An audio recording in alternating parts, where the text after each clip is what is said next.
I didn't want to lie to her, but I couldn't bring myself to tell her the truth either. "I'm okay," I said, trying to sound reassuring. "I should probably head back soon. You know how my mom gets if I'm not home in time for dinner." When we stood to leave, I waved goodbye as Smilla turned and ran toward her house, making sure she wasn't watching before I headed for mine. The thought of running the whole length of the trail home made me feel exhausted. Though I left myself plenty of time to get there, it still took much longer than it should have, and my mother was already setting the table when I arrived. She had her hair pulled back in a ponytail, but standing over the boiling pots had made a few wisps frizz their way out. "I asked you not to stay out too long," she said. "Remember?"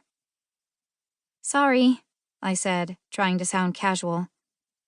She probably thought I had lingered talking to Smilla. The truth was worse, so I didn't argue. She sighed and turned back to the stove.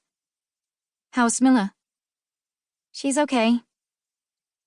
By this point, my feet were throbbing and my hands were trembling again, and all I wanted was to go upstairs and take a quick shower.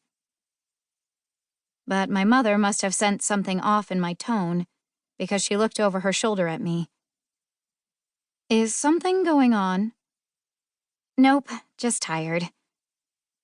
She looked unconvinced, but before she could ask any follow-up questions, the oven timer went off, drawing her attention. "All right, well, go get cleaned up. Dinner's almost done."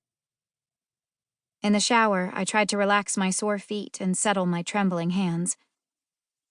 And at the table, I told myself to calm down and act normal. But I was focusing so hard on not shaking the spaghetti on my fork that I didn't hear my father addressing me until he said, "Anna, you okay, honey?" "Hmm?" I said. "I asked how Smilla's doing." "Oh, she's fine." My mother raised an eyebrow. "Are you sure everything's all right?" asked my father. I looked at him and then at my mother.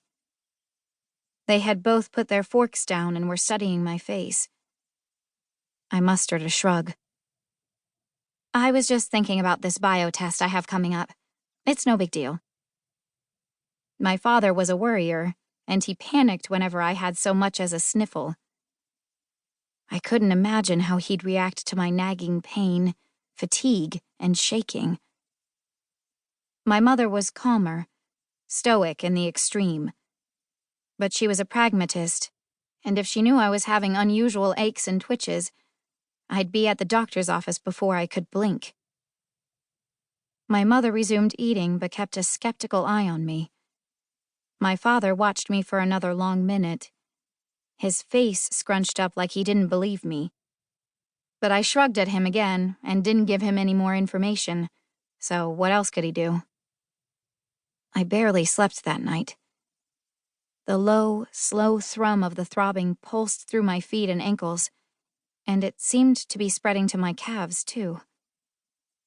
I flipped onto my side and then onto my stomach, but nothing helped me fall asleep. The numbers on my clock radio progressed onward, burning a hole in the night with their red glow. Eventually, hours after my parents went to bed, I got up and rustled through the bathroom medicine chest for a pain reliever. I hadn't taken anything up to that point, stubbornly refusing to acknowledge the pain. But now I just wanted to sleep. I swallowed a couple pills and headed back to my room, but when I got there, I went and stood by the window instead of getting in bed. Through the blinds, the full harvest moon shone in at me, and I couldn't look away. I pulled up the shade and stared at the hypnotic glowing sphere hanging like a magnet on the sky. Its textures and shades, its slow procession through the tree branches and over the yard. I watched until it was out of sight, and then collapsed into a restless sleep.